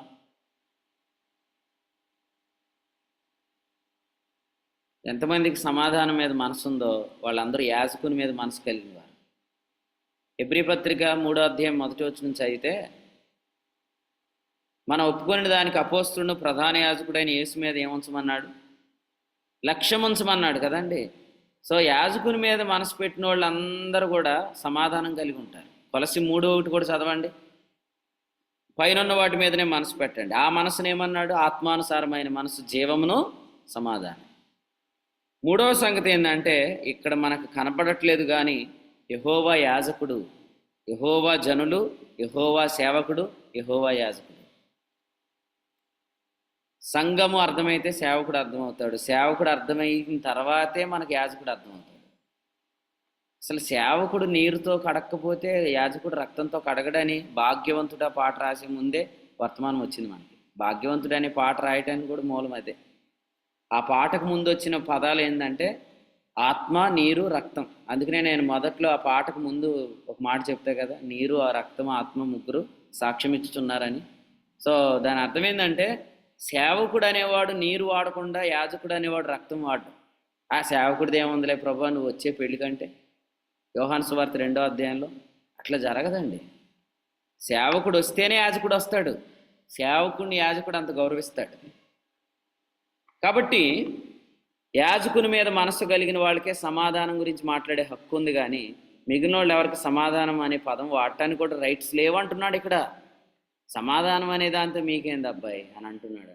యెషయా గ్రంథం 32:17 నీతి సమాధానమును కలుగుజేయననే దగ్గర అన్నాడు. అక్కడ ఉంటుందంట నిమ్మళం, నిబ్బరం, నిత్యమైన విశ్రమ స్థానం. యెషయా గ్రంథం 32వ అధ్యాయంలో సమాధానం ఉన్న చోటునే విశ్రాంతి ఉంటుంది. సమాధానం అని చెప్తున్నారు కానీ సమాధానం లేదు అని కూడా యెషయా గ్రంథంలో చెప్పాడు అనమాట. సో మీరు గమనించండి, యెషయా గ్రంథం 32:17 ప్రకారం ఎక్కడ పీస్ ఉంటుందో అక్కడ రెస్ట్ ఉంటుంది అన్నమాట. నేను మిమ్మల్ని అడుగుతున్నాను, మీలో ఎంతమందికి పీస్ ఉంది, ఎంతమందికి రెస్ట్ ఉంది? చచ్చిపోయిన తర్వాత కాదు రెస్ట్ ఇన్ పీస్, బ్రతికినప్పుడే కావాలి రెస్ట్ ఇన్ పీస్. ఎందుకంటే బ్రతికున్నప్పుడే మన ద్వారా కార్యాలు జరగాలి, చనిపోయిన తర్వాత మన ద్వారా కార్యాలు జరగవు. కాబట్టి రెస్ట్ అనేది బ్రతికున్న దినాల్లో ఉన్న జీవమును గురించిన వాగ్దానం. తిమోతి 4:8 ఇప్పటి జీవమును గురించిన వాగ్దానం ఏంటంటే రెస్ట్ అండ్ పీస్. ఈ రెండు మనలో ఉండాలి. వీళ్ళు ఎంతమంది పీస్ని అనుభవిస్తున్నారు? ఎంతమంది రెస్ట్ని అనుభవిస్తున్నారు? దేవునికి స్తోత్రం. సమాధానం మీలో ఉందంటే మీరు యాజకుని గౌరవిస్తున్నారని అర్థం. యాజకుడు యేసు ప్రభువే. ఇక్కడ ఈ పోర్షన్లో యాజకుడు యేసు ప్రభు. మన ప్రధాన యాజకుడైన యేసు మీద మీరు లక్ష్యం ఉంచారు. ఉంచిన వాళ్ళందరికీ ఒక గుడ్ న్యూస్ చెప్తున్నాను, మీరు దేవుని సంబంధమైన కార్యాల్లో పాల్పుచ్చుకుంటారు. ఎందుకంటే యాజకుడు నియమించబడింది బలుల కొరకు కాదు. పాత నిబంధన యాజకుడు ఎందుకు నియమించబడ్డాడు? హెబ్రీ 8 ప్రతి యాజకుడు బలులు అర్పణలు అర్పించుటకు నియమించబడతాడు. అయితే మన యాజకుడు ఎందుకు నియమించబడ్డాడంటే హెబ్రీ పత్రిక 3వ అధ్యాయం 17వ వచనం దేవుని సంబంధమైన కార్యాలు. కాబట్టి యెహోవా యాజకుని నిర్లక్ష్యం చేయొద్దు. యెహోవా యాజకుని నిర్లక్ష్యం చేయొద్దు. యెహోవా సేవకుని నిర్లక్ష్యం చేయొద్దు. యెహోవా జనము ఎవరో మనం అర్థం చేసుకోవాలి. ఆయన జనము, ఆయన సేవకులు, ఆయన యాజకుడు అనే మాట మనం చూస్తున్నాం అన్నమాట. ఈ అధ్యాయంలో రాజుల 2వ గ్రంథం 9వ అధ్యాయంలో నేను ఇంతకుముందు చెప్పినట్లుగా ప్రవచన నెరవేర్పు విషయంలో ఆసక్తి మనం చూస్తున్నాం. సో దేవుని పనిలో ఆసక్తి అంటే ఏంటి, దేవుని గురించిన ఆసక్తి అంటే ఏంటంటే అసలు దేవుడు ముందుగా చెప్పిన సంగతులు ఎలా నెరవేరుస్తాడనే ఆసక్తి అన్నమాట.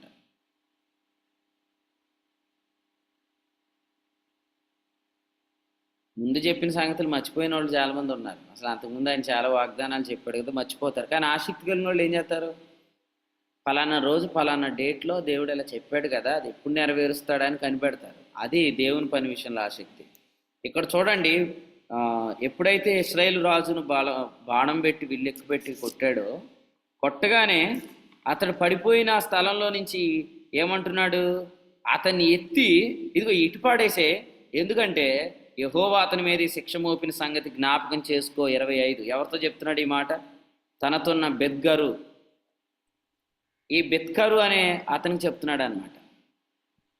నీకు గుర్తుందా, దేవుడు ఇలా చెప్పాడు గుర్తుందా? అప్పుడు ఇద్దరు మీటింగ్కి వెళ్ళేప్పుడు ఒకళ్ళు వాక్యం మర్చిపోతే ఇలా అనాలి, నీ గుర్తుందా ఫలానా టైంలో ప్రభు ఇలా మాట్లాడాడు, నీ గుర్తుందా అని అనాలన్నమాట. అట్లా ఈ వచనంలో బిత్కర్ అనే వాడితో ఏం చెప్తున్నాడంటే ఈయన, నీకు జ్ఞాపకం ఉందా మరి నాబోతు భూభాగంలోనే ఇశ్రాయేల్ రాజు అహాబు ఇంటి వారు చనిపోతారని ఉంది కదా, కుక్కలు ఆ రక్తాన్ని నాకుతాయని ఉంది కదా, కాబట్టి అతన్ని ఇక్కడ పడేసాయని చెప్పాడు.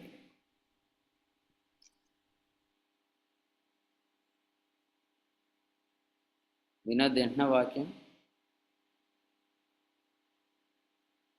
ఇందుర్తి వినోద్ నైట్ డ్యూటీయా? రైట్, జాగ్రత్తగానండి, నేను ముగిస్తాను. యజ్బేల్ని చంపేసి వెళ్ళిపోదాం. యజ్బేల్ చచ్చింది ఆల్రెడీ, దాన్ని సమాధి చేయాలి ఒకసారి, అది చేసి వెళ్ళిపోదాం. రైట్, ఈ వచనంలో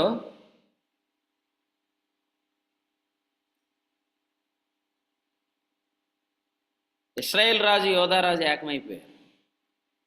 కాబట్టి ఏమనుకుంటారు ఇలా ఏకమైపోయినప్పుడు అంటే, ఇంకా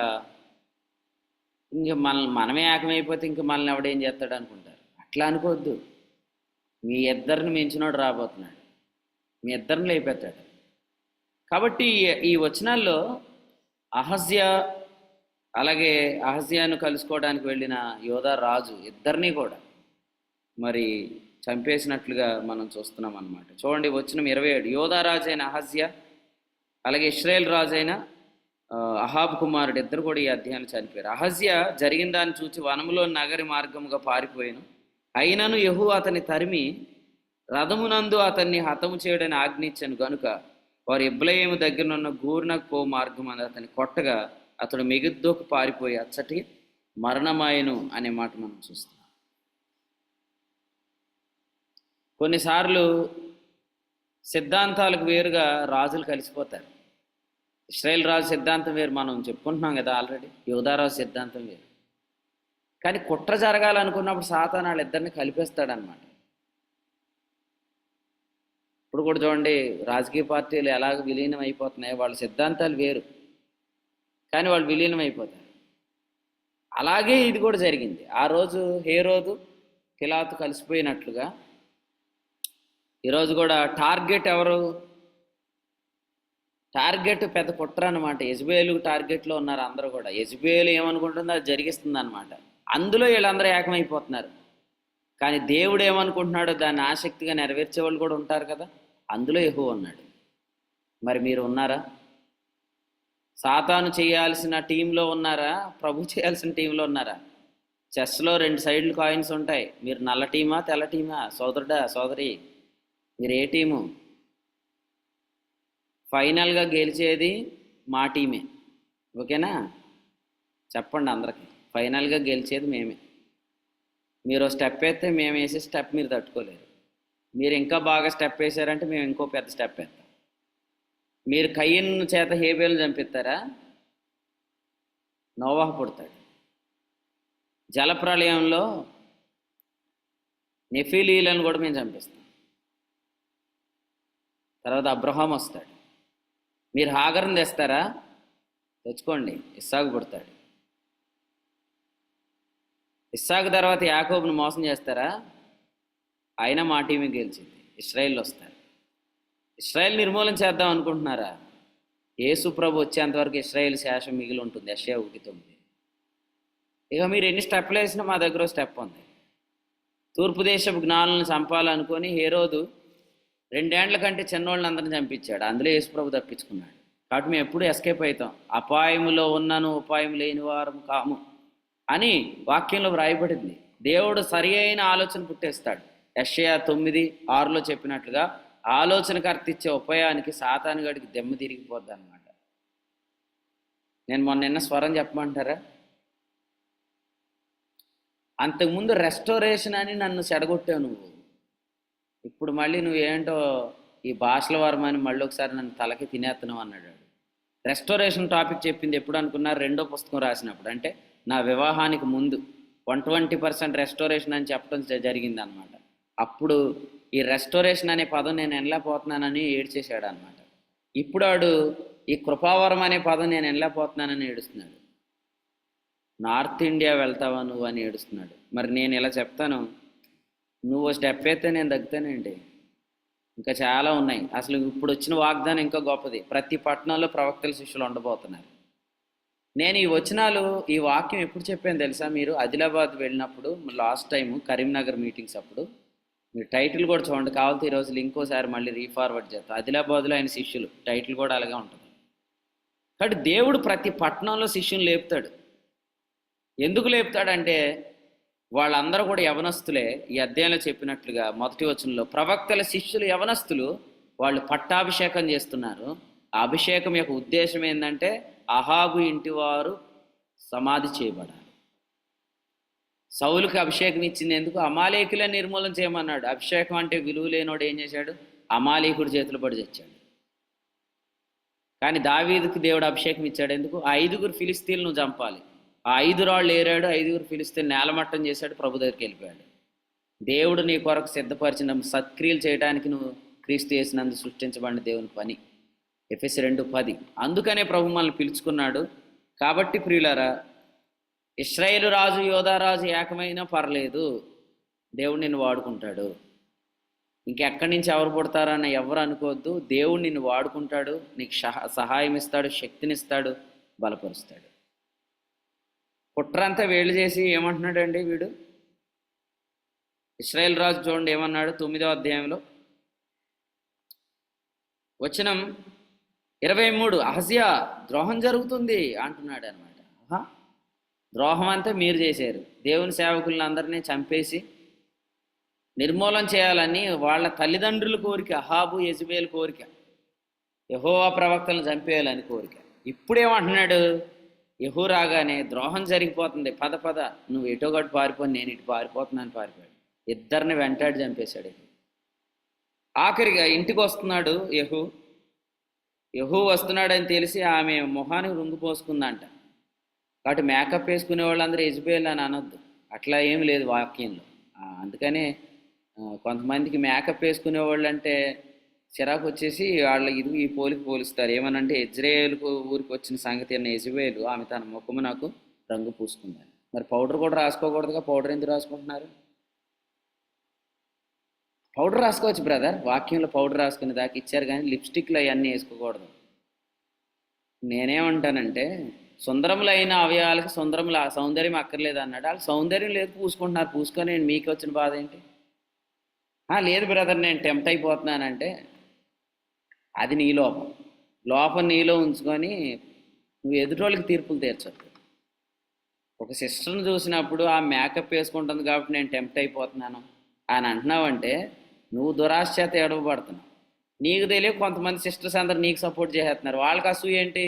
మేము ఏమీ పెట్టుకోలేదు కాబట్టి వస్తువులు, మేము చాలా భక్తిపరులం అనుకొని వస్తువులు పెట్టుకున్న వాళ్ళందరినీ ముక్కుకి అది పెట్టుకున్నారు, చెవికి ఇది పెట్టుకున్నారు కాబట్టి వాళ్ళందరూ భక్తిహీనులు అనేస్తారు. అట్లేమో అనొద్దు.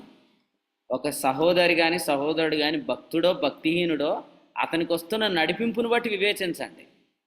ఆ తర్వాత ప్రేమతో చెప్పండి, ఈ వస్తువులన్నీ నీకు అవసరం లేదు, నువ్వు చాలా అందంగా ఉంటావు, ఇవన్నీ తగిలించుకొని నీకు అందం లేదు కాబట్టి ఇవన్నీ పెట్టుకున్నానని నువ్వు అనుకోకర్లేదు అని చెప్పాలి తప్ప వస్తువులు పెట్టుకున్న వాళ్ళందరికీ వాక్యం తెలియదు అట్లాగ మీరు తీర్పులు తీర్చకండి. యెజబేలు అనేది దయచేసి తొందరపడొద్దు. యెజబేలు అంటే ఎవరో చెప్పకపోతే యెజబేలు ఎక్కడ పోద్ది? అందరినీ సాతానులు అనేస్తున్నారు. అసలు సాతానుగాడు నేను నన్ను ఏం అంటలేదు వీళ్ళు అనుకుని ఆడు కూర్చుంటున్నాడట. అసలు యెజబేలు పంపిద్దాం. యెజబేలు ఎవరంటే ఫస్ట్ గుర్తుపట్టుకోండి, యెహోవా ప్రవక్తలను అంటే సేవకుడు విలువ తెలియని యెజబేలు ఆత్మ సంఘంలో ఉంది. సేవకుడి కంటే నేనేం తక్కువ, నేను నిలబడితే గంట సేపు వాక్యం చెప్తానని అనొద్దు. అది యెజబేలు ఆత్మ. యెజబేలు ఆత్మ ఇలా పనిచేస్తుంది. మీరు చదవండి, నేను ముగిస్తున్నాను. సమాధానంగా వస్తున్నావా అని అడిగినప్పుడు కనీసం రిప్లై ఇచ్చాడు కదా అంతకుముందు. కానీ ఇప్పుడు ఈమె అడిగింది ఏమని? ఓ జిమ్రీ వంటి వాడా, యజమానుడి మీద ద్రోహం చేస్తున్నవాడా, సమాధానంగా వస్తున్నావంటే వెంటనే అన్నాడు దాని కిందకు చూసేయండి రబ్బాయిలా అన్నాడు. సమాధానంతో నీకేం పని అన్నాడు. ఇక్కడ ఆ డైలాగ్ ఇక్కడ వాడలేదు. అసలు నీకు రిప్లై ఇచ్చేది కూడా లేదు. ఎందుకంటే వీళ్ళందరికీ మూలం తల్లి, నువ్వే తల్లే. ముందు నిన్ను చంపాలా, ఫస్ట్ నిన్ను పాతి పెట్టాలి. అందుకనే ఆమెకు అసలు రిప్లై ఇవ్వలేదు. దాని కిందకు తోయమానగానే మనం చూస్తాము అమ్మగారు ఎలాగైందంటే 36 వచనం, ఇది యెజబెల్ అని ఎవరు గుర్తుపట్టకుండా కపాలం పాదాలు అరచేతులు తప్ప ఏం దొరకలేదంట. ఎందుకు దొరుకుతాయి? ఆల్రెడీ ఏలియా చెప్పినట్లుగా కుక్కలు యెజబెల్ మాంసం తినేసాయి. పాతి పెట్టడానికి కూడా అవయవాలు దొరకని పరిస్థితి. అందుకనే అన్నాడు అభ్యంతరములు రాక తప్పవు. చెప్పండి, అభ్యంతరం ఎవడికి వస్తుందో వాడిని ఏమన్నాడు? వాడు రాయి చేత కట్టబడి లోతైన సముద్రంలో ముంచివేయబడాలి అన్నాడు. అలా ముంచివేయబడితే ఏమైంది? ఆడు చచ్చకు కూడా తేలడాడు. ఆడు తేలకపోతే చేపలు తినేస్తాయండి. అప్పుడు ఆడికి తలానే చేతులు కాళ్ళు తప్ప ఏం కనపడవు. ఇప్పుడు మాత్రం నేనే కనపడాలనుకుంటున్నాడు. చూసారా? ప్రతి దానిలో నేనే కనబడాలనుకుంటున్నాడు. ఆడు చచ్చిన తర్వాత కూడా ఆడి బాడీ పార్ట్లు కొన్ని కనపడకుండా దేవుడు చేయాలి అంటున్నాడు. ఇది క్రూరత్వం కాదు, ఇది దైవత్వం. సంఘాన్ని పాడు చేసే ఎవరి గురించి అయినా వర్తమానాలు ఇలాగే ఉంటాయి. ఎందుకంటే సంఘం మనకు ఎన్నో ఇచ్చింది, సంఘం మనకు ఎంతో చేసింది. కానీ ఈరోజు మనం కూర్చొని అన్నం తింటూ చేసే కుట్రలు ఏంటంటే సంఘానికి విరోధమైన ఆలోచనలు. అసలే బోళ్ళంత వాక్యాలు షేర్ చేసుకోవాల్సినంత టైమే లేదు మన దగ్గర. మనం కూర్చొని మాట్లాడుకునేది ఏంటంటే ఏం చేద్దాం, సంఘాన్ని ఎలా పాడు చేసేద్దాం, మన సంఘానికి ఏం కిడి చేద్దాం. మరి యెజబెల్ దేవుడు వదులుతాడా? వదలలేదు. ఎలీషా యొక్క కళేబరములు తగిలితే చచ్చిపోయిన వాళ్ళు బ్రతికారు. కానీ యెజబెలుకు పాతి పెట్టడానికి కళేబరంలే దొరకలేదు, శవమే పాటలే కనపడట్లేదు. కాబట్టి నేను ఇలా జ్ఞాపకం చేస్తున్నాను, ప్రభు మృతి పొంది మాట్లాడుతున్నాడని సాక్ష్యం ఇచ్చినట్లుగా, అతడు మృతునందియు మాట్లాడుతున్నాడని హెబ్రీ పత్రిక 11లో సాక్ష్యం ఇచ్చినట్లుగా మన సాక్ష్యాలు ఎలా ఉండాలంటే, మన సమాధి చేయబడిన తర్వాత ఒకవేళ, అంటే ఇది ఇలా చెప్తున్నాను, సమాధి చేయబడిన తర్వాత మన ఎముకలు కూడా తగిలి ఉద్యోగాలు రావాలి సంఘాల్లో. అంతేగాని మన పాటలే దొరకకుండా పాతి పెట్టబడకూడదు. సో దేవుడు మీకు అందరికి కృపను అనుగ్రహించును గాక. ఈ ఉదయకాలపు వర్తమానంలో దేవుని ప్రజలు, దేవుని సేవకులు, దేవుని యాజకుడు, దేవుని పని, ఇవి మనకు అర్థమగును గాక. సో దేవుడు నీ కొరకు నిర్ణయించిన పని ఏంటి అంటే నీకు ఇచ్చిన అభిషేకంలో ఉంటుంది. ఒకసారి మీరు ఫోన్ కొనుక్కున్నప్పుడు తెచ్చుకున్న మాన్యువల్ చూడండి, మీరు వస్తువు కొన్నప్పుడు తెచ్చుకున్న మాన్యువల్ చూడండి. సేవ చేసేవారు, దేవుని పని చేసేవారు మీకు మొదట చేసిన అభిషేకాన్ని ఒకసారి చూడండి. అభిషేకం ఇచ్చిన రోజే నువ్వేం చేయాలో దేవుడు చెప్పాడు నీకు. అహాబు ఇంటి వారు నిర్మూలన చేయి, అమాలేకులను నిర్మూలన చేయి, 5 ఫిలిస్తీన్లను నిర్మూలన చేయి. అందుకే దేవుడు నేను పిలిచాడు. ఆ పని మీదే మీరు మనసు పెట్టండి. మీరు వెళ్ళిపోయేలోపు మీ పని ముగించబడితే ఇలా అప్పుడు రాయండి ఫ్లెక్సీ మీద ఏమనంటే, విశ్వాసమును కాపాడుకుంటుని నా పరుగు కడముట్టించింది. దావీదు ఏమని రాయాలి? 5 ఫిలిస్తీన్ల సర్దారుల్లో ఉన్న 5 నెఫీలీలను నేను చంపితున్నాను రాయాలి. సౌలు ఫ్లెక్సీ మీద ఏం రాయాలి? నా పరుగు కడముట్టించింది అంటే అమాలేకులను బొత్తిగా నిర్మూలన చేసేది. యెహూ ఏం రాయాలి? అహాబు ఇంటి వారిని నిర్మూలం చేసేది అని రాయాలి. అలా రాస్తేనే మీ పని ముగించబడినట్టు. అంతేగాని చనిపోయిన వాళ్ళందరికీ ప్రభుత్వ లాంఛనాలతో అక్కడ జరుగుతున్నట్టు ఇక్కడ కూడా సేవకులు కూడా రాసేస్తున్నారు. ఏమనంటే నా పరుగు కడముట్టించుతున్నాను. అసలు పరుగే మొదలెట్టలేదు, కొంతమంది పరుగే స్టార్ట్ చేయలేదు, నడకే లేదు, వాళ్ళకి పరుగు కడముట్టించుతున్నాను రాస్తున్నారు. విచారకరం, విచిత్రం. ప్రభు ఇటువంటి అలవాట్లు సంఘాల్లో తొలగించును గాక. గుడారం విడిచిపెట్టాలి అనే సంకేతాలు వస్తున్నప్పుడు కొంచెం జాగ్రత్త పడండి. పేతురు గారు గుడారం విడిచిపెట్టాలనే సంకేతాలు వస్తున్నప్పుడు జాగ్రత్త పడ్డాడు. అటువంటి జాగ్రత్త మనందరికీ దేవుడు దయచేయండి.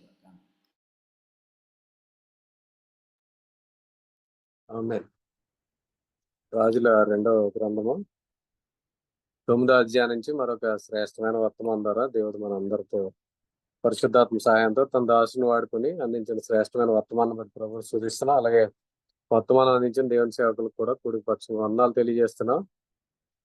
ఏ విధంగా అయితే యోహు అభిషేకించబడిన తర్వాత ఆయన అభిషేకం వలన దేవుని ప్రజలంటే ఎవరు అన్న విషయాన్ని, ఆయనకి అభిషేకం యొక్క ప్రాముఖ్యత ఆయనకి అర్థమై ఏ విధంగా అయితే దేవుని యొక్క పని పట్ల ఆసక్తి, అలాగే ప్రవచనాల నెరవేర్పు పట్ల ఆయన కలిగినటువంటి ఆసక్తిని జ్ఞాపకం చేస్తూ మనకు కూడా ఎవరైతే అభిషేకము అలాగే దేవుని యొక్క అభిషేకం గౌరవించేవారు. దేవుని యొక్క సంఘం ఏంటి, అసలు సంఘం యొక్క ప్రాముఖ్యత ఏంటని వారికి అర్థమైనప్పుడు, సంఘం యొక్క ప్రాముఖ్యత, దేవుని యొక్క ప్రజల యొక్క ప్రాముఖ్యత అంటే ఏంటో అర్థమైనప్పుడు, అది సంఘం దేవుని శరీరం అని, ఆ శరీరంలో ఎప్పుడైతే మనం సహవాసం చేస్తున్నామో, దేవుని యొక్క సంఘంలో సహవాసం చేస్తున్నామో, ప్రభు యొక్క రొట్టె ఏ విధంగా తీసుకోవాలని వివేచన కలిగినప్పుడు వారు ఆత్మవరాలు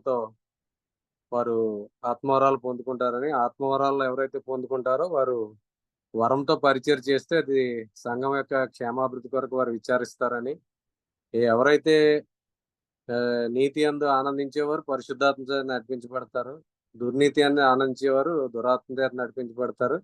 వారు పరిచర్యకి ఆటంకంగా ఉంటారో, దేవుని యొక్క ప్రవచనాల నెరవేర్పు విషయంలో వారికి ఆసక్తి ఉండదు, దేవుని సంఘం పట్ల అది దేవుని శరీరం పట్ల కూడా ఆ సంఘం పట్ల వారికి ఆసక్తి ఉండదు అన్న విషయాన్ని జ్ఞాపకం చేశారు. ఎవరైతే అభిషేకాన్ని గౌరవించుకుంటారో, సంఘాన్ని వారు ప్రేమించి సంఘం పట్ల ఆసక్తి కలిగి మరి దేవుని యొక్క సేవకుని గౌరవిస్తారు, అలాగే దేవుని ప్రజలను గౌరవిస్తారు, అలాగే యాజకుని మీద లక్ష్యం ఉంచి వారు సమాధానాన్ని విశ్రాంతిని కూడా వారు అనుభవిస్తారు.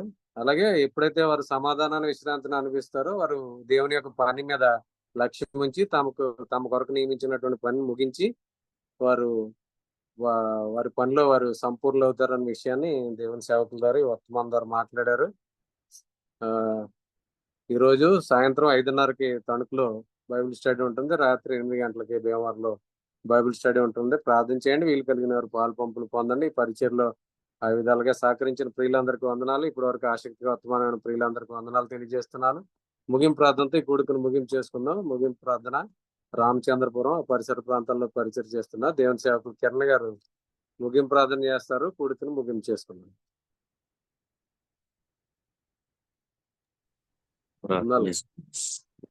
పరిశుద్ధులైన తండ్రి, కృప కలిగిన మా దేవ, మీరు ఇచ్చిన దినాన్ని బట్టి మీకు స్తుతులు చెల్లిస్తూ ఉన్నాం. మరో శ్రేష్టమైన దినాన్ని మా జీవితంలో వినిపించే మరొక ఉదయాన్ని అయినా నీ వర్తమానం ద్వారా ప్రారంభించే కృపను అనుగ్రహించారు. సేవ అనేదినైనా మీరు మాకు అనుగ్రహించిన భాగ్యంలో ఎలా కొనసాగాలో కూడా మీరు మాకు నేర్పిస్తూ ఉన్నారు. మీరే మాకు ఆ బాధ్యతను అప్పచెప్పారు కనుక దాన్ని కొనసాగింపు కూడా మీరే చేస్తూ ఉన్నారు. ఇందులో అవాంతరాలుగా అడ్డంకాలుగా వచ్చిన ప్రతి ఒక్కరికి కూడా మీరు యెహూని ఎలాగైతే పుట్టించి బుద్ధి చెప్తూ ఉన్నారో యెజబేలుకు, యెజబేలు ప్రవర్తనని చంపినప్పుడు నిజంగా ఏలియాను కూడా నేను ఏదైనా చేయగలను అనే గర్వంతో ఉన్నప్పుడు ఆమె స్థితిగతులు యెహూ ద్వారా మీరు నిర్ణయించారు. నేను కూడా నమ్ముతున్నాను దేవా, ఈ పరిచయం మీరే మాకు అప్పచెప్పారు కాబట్టి దీంట్లో ఆటంకంగా ఉన్న ప్రతి స్థితిని కూడా మీరే తొలగించిపోతూ ఉన్నారు. మాకున్న ధైర్యం విశ్వాసమును కర్త, దాన్ని కొనసాగించేవాడు ఆయన నీ వైపు మేము చూస్తున్నాం కనుక ఈ పరిచర్యను సామర్థ్యంతో కాక కృపావరంతో మేము ముందుకు సాగించుకుని ప్రయత్నిస్తూ ఉన్నారు.